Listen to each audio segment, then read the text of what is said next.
कहानी की शुरुआत में हम एक ऐसी जेल को देखते हैं जो एक सुनसान टापू पर बनी हुई थी। इस जेल के अंदर आज नए कैदियों को लाया जा रहा था, जिनमें से एक एडमंड भी था। वार्डन से मिलते ही एडमंड उसे कहता है कि सर मेरी मदद कीजिए, मैंने कुछ नहीं किया, मुझे यहाँ पर गलत इल्जाम में भेजा गया है। जिस पर वार्डन ने बड़े ही आराम से जवाब दिया कि मैं जानता हूँ, अगर तुमने कुछ किया होता तो तुम्हें देश के अंदर ही किसी जेल में फेंक दिया जाता। यहाँ इतनी दूर इस जेल में सिर्फ उन लोगों को लाया जाता है जिनके खिलाफ कोई साजिश की गई हो। इसके बाद वार्डन ने उसे बहुत मारा, फिर उसे जेल के एक कमरे में बंद कर दिया गया, जहाँ पर एक लकड़ी का दरवाजा और एक छोटी सी खिड़की मौजूद थी। ये दरवाजा साल में सिर्फ एक बार खुलता था, जब वार्डन बिना किसी बात के उन्हें पीटने के लिए अंदर आता था। समय बीतता रहा और कमरे में अकेले बंद रहकर एडमंड बहुत परेशान रहने लगा। उसने दीवार पर लिखा हुआ था कि भगवान मुझे न्याय दिलवाएंगे, लेकिन धीरे धीरे जब उसे उस जेल में 12 साल हो गए तो उसका भगवान से भी विश्वास उठता चला गया। उसे लगा कि मैं तो पूरी जिंदगी यहीं बंद रह जाऊंगा। लेकिन फिर एक दिन अचानक उसके कमरे की जमीन नीचे से उठने लगी। इस अनोखे हादसे ने एडमंड के होश उड़ा दिए। उसे लगा जैसे कोई भूत उसके सामने आ गया हो। कुछ देर घबराने के बाद एडमंड ने देखा कि जमीन के नीचे से एक इंसान बाहर आ रहा था। जमीन के नीचे से निकला हुआ यह आदमी एबे है, जो कि यहाँ से नीचे वाले फ्लोर का कैदी है। पिछले 5 साल से वो एक सुरंग खोद रहा था। किस्मत ने ऐसा चक्कर चलाया कि वो सुरंग सीधा एडमंड के कमरे में आ निकली, मानो भगवान का कोई इशारा हो। एबे के आने से एडमंड को एक साथी मिल गया था जिससे वो बातें कर सके, क्योंकि इतने समय से कमरे में अकेला बंद रह के वो पागल सा होने लगा था। इसके बाद एबे ने बहुत उत्साह से एडमंड को अपने कमरे में बुलाया। उधर एडमंड बहुत खुश था कि उसे पत्थरों से दीवार पर निशान बना बना के समय नहीं काटना पड़ेगा। और जैसे ही एडमंड एबे के कमरे में घुसा तो वो वहाँ का नजारा देखकर हैरान रह गया। एबे का कमरा बाकी कैदियों की तरह नहीं था, एक ठीक ठाक से होटल की तरह कह सकते हैं। वहाँ उसके आराम के लिए कुर्सियां थी और शेल्फ पर पता नहीं कितनी किताबें पड़ी थी। एबे ने एडमंड से वादा किया कि अगर वो सुरंग की खुदाई में उसकी मदद करे तो बाकी बचे समय में एबे उसे पढ़ा सकता है। एडमंड के पास वैसे भी कुछ खास करने को था नहीं, तो उसने तुरंत ही हाँ कर दी। इसके बाद वो दोनों खुदाई का काम शुरू करने ही वाले थे कि तभी उन्हें गार्ड के कदमों की आवाज सुनाई दी। डर से कांपता हुआ एडमंड तुरंत अपने कमरे की तरफ भागा और फिर उसने जल्दी से कचरे वाली टोकरी तैयार कर दी, क्योंकि गार्ड उसके फ्लोर पे भी आने ही वाला था। इस जेल में कमरे का दरवाजा सिर्फ 2 बार ही खुलता है, एक बार कचरा लेने और एक बार शाम का खाना देने के लिए। इसके अलावा पूरे दिन में दोनों के पास बहुत वक्त होगा, जिसमें वो बिना पकड़े जाने की चिंता किए आराम से खुदाई कर सकते हैं सुरंग की। इसके बाद एबे ने अपने बालों का एक छोटा सा गुच्छा काटा, पत्थर से चिंगारी निकालकर उसने बालों को जलाया और एक मोमबत्ती रोशन की। फिर वो दोनों जैसे तैसे सुरंग में घुसकर आगे खुदाई करने लगे। नीचे बहुत कम जगह थी, तो खोदना कोई आसान काम नहीं था। एबे का अंदाजा था कि इसी स्पीड से चलते रहे तो जमीन के बाहर तक पहुंचने में उन्हें कम से कम 3 साल और लगेंगे। एक दिन आराम करते हुए एडमंड को एबे की ही एक किताब में पता चला कि एबे कभी एक बहुत अच्छा तलवारबाज सिपाही हुआ करता था। इसके बाद तो एडमंड ने जिद पकड़ ली कि अगर एबे उसे तलवारबाजी नहीं सिखाएगा तो वो नहीं खोदने वाला आगे सुरंग। एडमंड का अब अपनी जिंदगी में सिर्फ एक ही मकसद था, अपने दुश्मनों से बदला लेना। उसकी बातें सुनकर एबे मान गया और एडमंड को लड़ाई का हुनर सिखाने के लिए तैयार हो गया। एबे ने समझाना शुरू किया कि रफ्तार ही एक योद्धा की सबसे बड़ी ताकत है। एबे ने कमरे में टपक रही बूंदों से एडमंड को एक तकनीक सिखाने का सोचा। उसने टपकती हुई पानी की धार से अपना हाथ इतनी तेजी से गुजार दिया कि वो गीला ही नहीं हुआ, और कहा कि जिस दिन तुम्हारे हाथ इतने तेज हो जाएंगे उस दिन एक काबिल योद्धा बन जाओगे तुम। इसके बाद एबे वापस खुदाई करने चला गया और उधर एडमंड ने अपनी प्रैक्टिस जारी रखी। कुछ दिनों बाद एबे ने दरवाजे से लकड़ी के फट्टे तोड़कर नकली तलवार बना ली और एडमंड को बढ़िया तरीके से तलवारबाजी सिखाने लगा। जब उसकी तलवारबाजी की ट्रेनिंग खत्म होती तो एडमंड पढ़ाई पर ध्यान देता। अब उसका पूरा दिन पढ़ाई, खुदाई और तलवारबाजी की प्रैक्टिस में ही निकल जाता। कुछ महीनों बाद एडमंड की तलवारबाजी में जबरदस्त सुधार आया। अब एबे को दिखने लगा था कि एडमंड उससे भी बढ़िया तलवारबाज बन चुका है। एक शाम बातचीत के दौरान एडमंड को पता चला कि एबे पहले स्टेडियाज नाम के एक बहुत ही अमीर परिवार के लिए काम करता था। उसके मालिक ने बहुत दौलत कमाई थी और अब नेपोलियन ने एबे को इसी खजाने की जानकारी हासिल करने के लिए कैद करवा रखा है। ये सुनकर एडमंड को बहुत गुस्सा आया, क्योंकि वो भी नेपोलियन के धोखे की वजह से ही अंदर बंद है। दिन पर दिन सुरंग की खुदाई उन्हें आजादी के और करीब ले जा रही थी। एक दिन उन्हें सुरंग की जमीन में पौधों की जड़ें दिखने लगी, जिससे एबे ने हिसाब लगाया कि वो दोनों बाहर निकलने के काफी करीब हैं। ये बात जानकर दोनों की खुशी का ठिकाना ही नहीं था। लेकिन जल्द ही कुछ ऐसा हुआ कि उनकी खुशी मिट्टी में मिल गई। सुरंग तेजी से हिलने लगी और फिर जोरदार आवाज के साथ बहुत सारे पत्थर और मिट्टी उनके ऊपर गिर पड़े, जिनके नीचे एबे दब गया। घबराकर एडमंड ने तुरंत पत्थर हटाए और एबे को बाहर निकाला। दरअसल उन्होंने गलत दिशा में खुदाई कर दी थी। सुरंग की खुदाई में उनसे जरूर कुछ गलती हुई थी, क्योंकि ऊपर से एक खाने वाला डब्बा भी नीचे गिर गया था। एक बहुत भारी पत्थर एबे की छाती पर गिरने की वजह से वो गंभीर रूप से घायल था। अपने फेफड़ों में चोट आने की वजह से किसी भी वक्त उसकी जान जा सकती थी।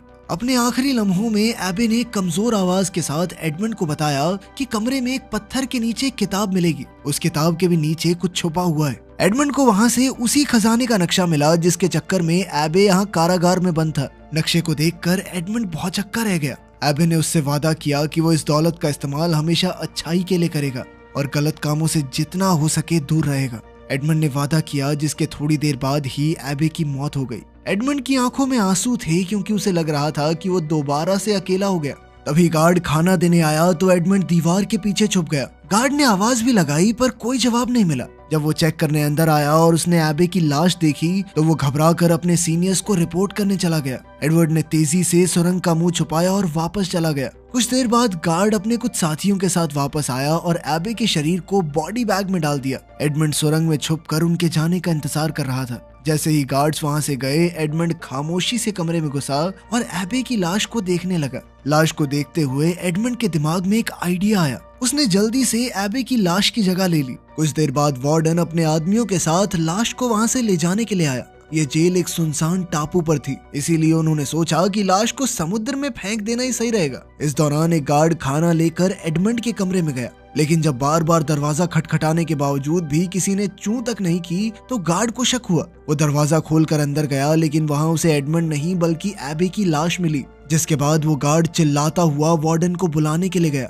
वार्डन जल्दी से ये काम निपटाना चाहता था और उस दिन तूफानी हवाएं चल रही थी। समुद्र की लहरें पत्थरों से टकरा रही थी, तो कुछ भी सुनना बहुत मुश्किल था। वार्डन गार्ड की बातों को सुनने की कोशिश कर रहा था, लेकिन इसी बीच एडमंड ने झटके से वार्डन की चाबियां चुरा ली। लेकिन इस झटके की वजह से वार्डन भी एडमंड के साथ सीधा समुद्र में जा गिरा। समुद्र में गिरते ही एडमंड ने चाबियों की मदद से जल्द खुद को बरी किया और जैसे ही वो तैरकर ऊपर आया तो उसने पीछे मुड़कर वार्डन को देखा। सालों का गुस्सा उसके अंदर भरा पड़ा था और उसने बेरहमी से वार्डन को पानी में डुबोकर मार डाला। इसके बाद वो बिना पीछे देखे समुद्र में दूर तक तैरता रहा। अगली सुबह जब एडमंड की आंख खुली तो वो एक आइलैंड पर था। न जाने कैसे वो यहाँ तक जिंदा पहुँच गया। उसे खुद भी समझ नहीं आ रहा था कि वो यहाँ तक जिंदा कैसे पहुँचा, लेकिन अभी भी वो आजाद नहीं हुआ था। समुद्री डाकुओं का एक झुंड बैठकर आराम से उसे देख रहा था। अब एडमंड को लगा था कि वो मारा जाएगा, लेकिन लुटेरों के सरदार लुइजी ने उसे एक मौका दिया। उसने कहा कि वो एडमंड को जिंदा छोड़ देगा, बस एक शर्त पर।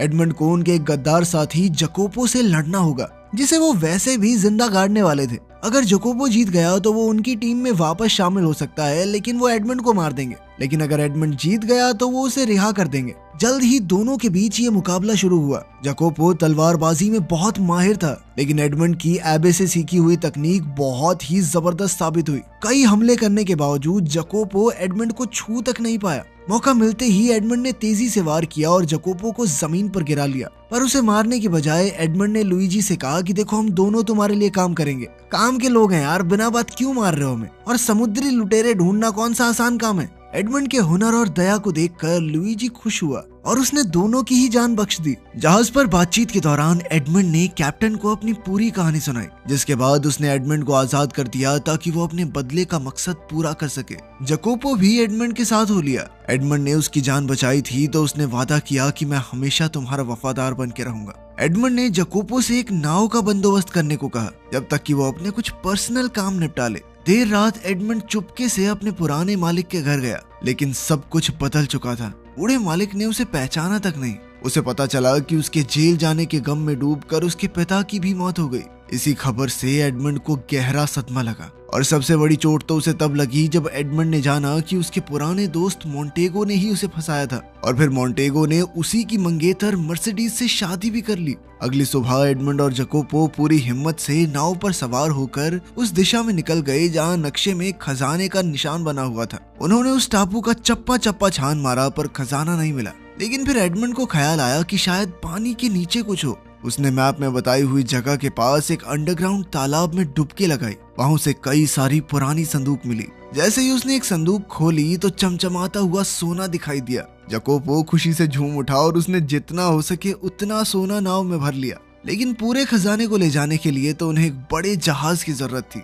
लेकिन एडमंड के अंदर खुशी से ज्यादा अभी भी बदले की आग थी। उसने फैसला किया कि ये दौलत बस एक ही काम आएगी, उसके बदले का रास्ता बनाने के। सबसे पहले एडमंड ने एक बड़ा आलीशान घर खरीदा और अपने आप को फ्रांस के एक नए रईस के रूप में सबके सामने पेश किया। साथ ही उसने अपने आसपास के बाकी रईस लोगों को भी अपने शानदार घर में एक पार्टी के लिए बुलाया। जल्द ही उसकी दावतों और शहनशाही अंदाज ने सबके बीच उसे मशहूर कर दिया। रईस लोग अब एडमंड में दिलचस्पी लेने लगे, लेकिन असल में एडमंड ये सब अपने धोखेबाज दोस्त मोंटेगो का ध्यान खींचने के लिए कर रहा था, लेकिन वो तो बिना उससे बात किए निकल गया। एडमंड की पुरानी मंगेतर मर्सिडीज ने मोंटेगो से शादी तो कर ली थी, पर उसे कभी खुशियां नहीं मिल सकी। जुए, शराब और शबाब में सारा पैसा उड़ा देने के बाद अब मोंटेगो बैंक से लिया हुआ पैसा चुकाने की हालत में नहीं था। ऊपर से एडमंड ने कुछ ऐसी चालें चली कि मोंटेगो को कहीं और से भी पैसों का जुगाड़ करना मुश्किल हो जाए। जकोपो ने एडमंड को खबर दी कि मोंटेगो का एक बेटा भी है, एल्बर्ट, जिसके बाद एडमंड ने एक सुंदर औरत और अपने लुटेरे दोस्तों के साथ मिलकर एल्बर्ट की फर्जी किडनैपिंग करवाई, ताकि फिर एडमंड खुद मसीहा बनकर उसे बचा सके। प्लान काम कर गया और एल्बर्ट को यही लगा कि भाई इस बंदे ने तो मेरी जान बचा ली।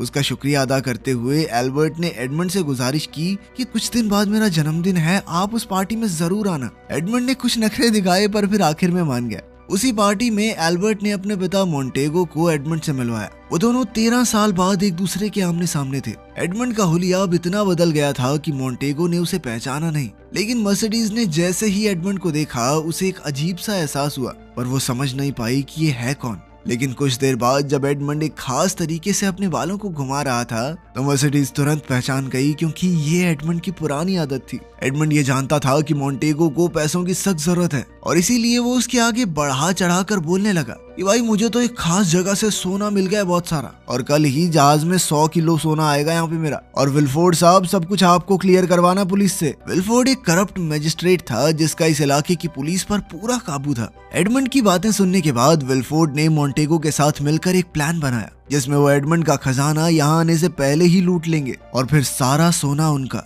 जिस पर मोंटेगो ने कहा कि एक आदमी है जो इस काम में उनकी मदद कर सकता है। दरअसल एडमंड को जेल भिजवाने में भी इन्हीं 3 लोगों का हाथ था और एडमंड ने अब जानबूझकर इन्हें इकट्ठा किया था। खैर, पार्टी खत्म होने के बाद मर्सिडीज चुपके से एडमंड की घोड़ा गाड़ी में जा बैठी। रोते हुए उसने बताया कि मोंटेगो ने उसे धोखा दिया, कहा कि एडमंड को फांसी हो गई। एडमंड को डर था कि यह सच उसके बदले के प्लान को बिगाड़ ना दे, इसीलिए उसने अभी के लिए मर्सिडीज को वापस जाने को कहा। इसके बाद हमने देखा कि एडमंड का सोने वाला जहाज लूट लिया गया। इसे अंजाम देने वाला मोंटेगो का ही आदमी था जिससे एडमंड को अपना बदला लेना था। वो आदमी सोच रहा था भाई आसानी से चोरी होगी, मजा आ गया, पर तभी गार्ड्स ने वहां आकर उसे पकड़ लिया। वो भागने लगा तो सामने से एडमंड आ गया। आदमी ने लड़ने की कोशिश की पर एडमंड ने रस्सी का फंदा उसके गले में डाल दिया। मारने से पहले एडमंड ने उसे अपनी असली पहचान बताई ताकि उसे याद तो आए कि वो किस गुनाह के लिए मरा है। अब अगला निशाना था मजिस्ट्रेट विल्फोर्ड। सालों पहले इसी मजिस्ट्रेट ने नेपोलियन की चिट्ठी के चक्कर में एडमंड को फंसाया था।